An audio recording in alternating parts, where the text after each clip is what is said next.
want a fresh, new, clean design that represents the company.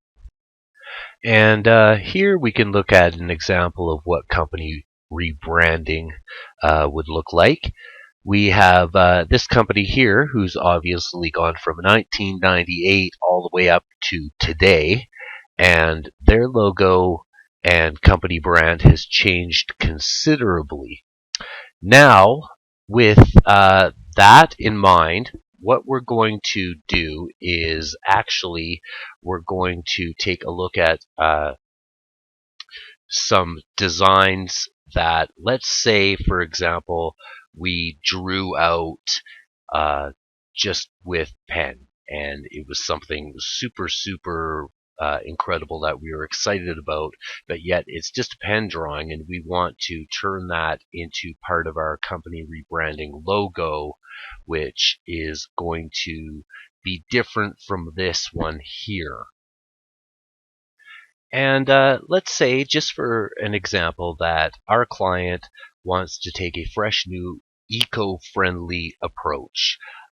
They sell bug spray. They've promoted it as a bug killer product, so on. And what we need to do is give that maybe a more wholesome, happier look in the way of their design. We'll make it more eco-friendly, and we will also go into maybe a mascot, because a friendly mascot can also promote friendliness within the product itself.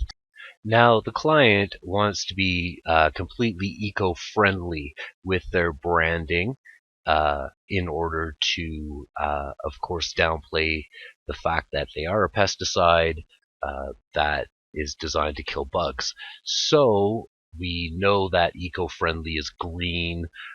We also know that here we have more of a more homey looking logo that we're now going to go in and actually turn into a graphic to use within some sort of eco-friendly and mascot logo.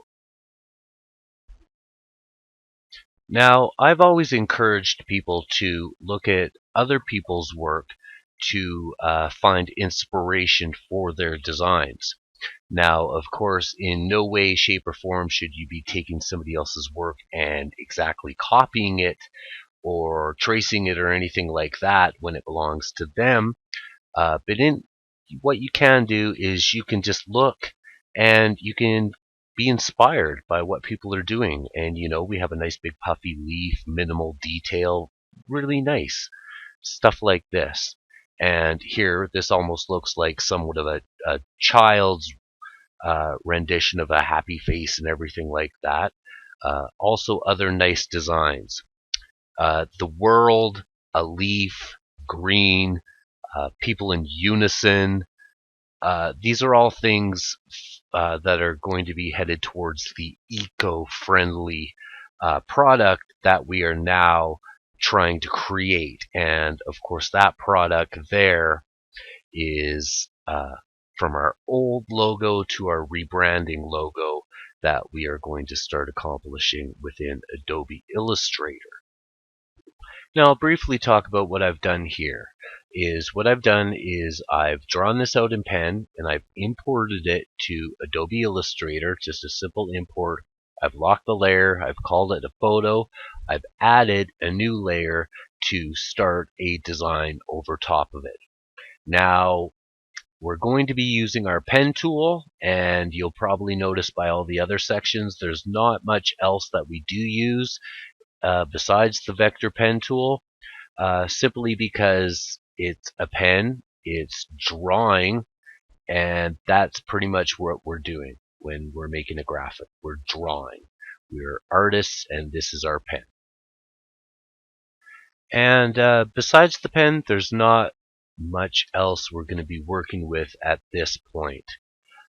So let's right now just go in and we can go out and pick any photo will do. We're just going to, what we'd like to do is get a sample of green and a sample of a green only.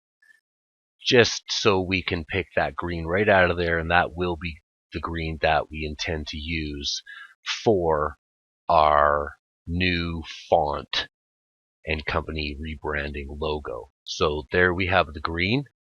We go over to your eyedropper tool, plant that right on the green, and you'll notice we've picked the exact green right out of that pre-existing logo, which we no longer need. Backspace, deleted.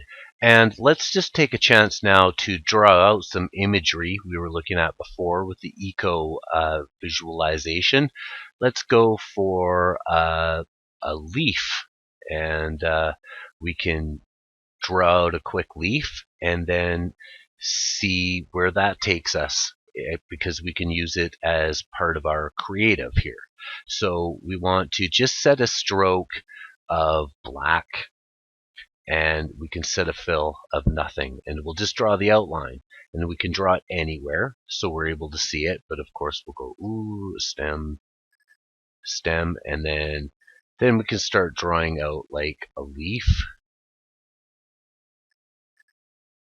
And because we're just doing ideas, nobody said it had to be perfect. And if I want it to be perfect, then maybe I'll manipulate this and make it perfect after it's done. But either way, let's take that, and well, we can just see where we've gone so far. And although that's okay, it's really not the best kind of leaf. So here, let's do a quick lesson in our anchors and paths, because this is going to help you understand how to take this shape in. Well, I can turn this shape into any shape I want simply by clicking on its points. And if you highlight it, you'll notice the points go like this, so you're able to drag and drop them into position. So for example, if I want to round everything out, I take it by its anchors and just pull it and make it more round. And well, that might take a little work, but we want our leaf to be a custom leaf that is going to, it doesn't have to be perfect, because we'll go for more of a realism for this leaf, and I will show you how to accomplish that. See, now we have, back to our arrow tool, we have more of a leaf shape. Now with the eco-friendly visualizations, we're only going to be doing one leaf here, so we might as well make it a good leaf. And what you can do, that's your outline. Let's give it its fill back. Okay, so now we have a fill like that. What we want to maybe do is we're going to lock that layer and not delete it. We're going to lock it. We're going to add a new layer, and on top of this layer, we're just going to do the vines within this leaf here, and all we need is our line tool, because if you go up the spine and then like this and like that, maybe like that and like that. And when I say we're going to do a really good leaf, well, it doesn't have to be super good, but we're just going to be representing a leaf here. So we unlock that layer, we take the leaf, let's group it. Okay, then let's maybe put an effect on it, where I'm a big fan of drop shadow that makes things look 3D almost. So stylize, drop shadow. Let's go with its defaults and just go okay. Boom, adds a drop shadow onto it. Now line widths, everything else like that, we're fine with that. We can just reshrink this if we'd like, because we don't really need it that big, and that's kind of where it's at right there. Okay, with our leaf representation here, we can go back into another, a few more visuals. We have the arrows, rotating arrows, the green, the handprint. Don't forget about footprints. This is pretty cool, because this is going to kind of represent something of a mascot, which we will talk about in a bit. We have our leaf, the earth itself. Now let's go into just a little eco-friendly text there, just to add with our leaf to complement that. And we can make it basic, and we can leave those small.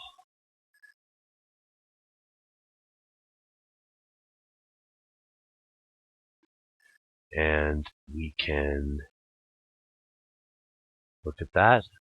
We're basically getting some more inspiration from that. And if we want to change that font around, don't forget it's always available up here at the top.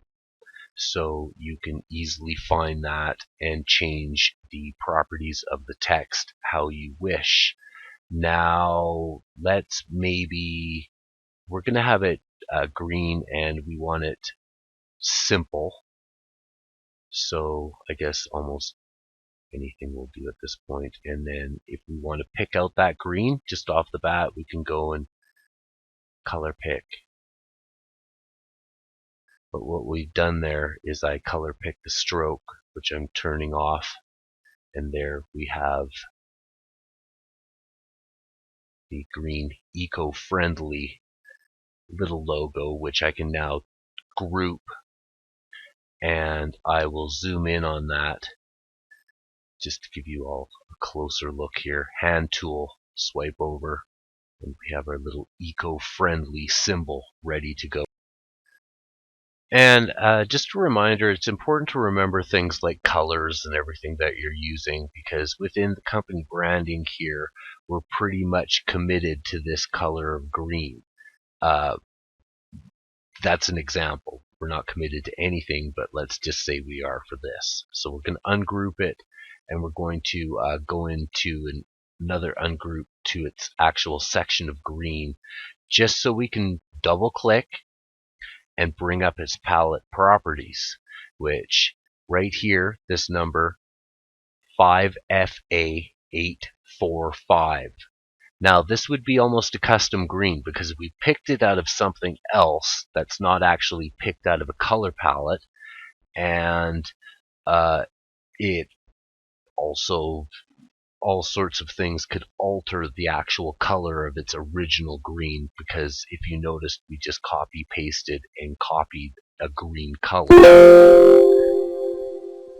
Now, okay, moving forward, what we're going to do is we're going to take a quick look at some of this layout and what we have here with regard to making this text an actual graphic. So laying down the groundwork for this is going to be similar and almost identical to everything else with the pen tool, and outlining as we go to incorporate one graphic, and this is going to be the W. So if you click, drag, click. Now it's simply a matter of a click, drag, click, and you'll notice that this will not let go of my pen. And that can often be annoying sometimes, especially if you don't know how to use the pen properly. But it's a double click that lets it go anywhere you double click it, or if you join two anchors together. But if you get really fast and really efficient with this pen tool, you can then take designs you want and make them almost perfect to how you want them. Now with this one, you can see all sorts of little flaws with how the pen and the ink went. That's good, and I like that, and I'm going to stick to that almost identical to carve out this W and make it what I want it to be.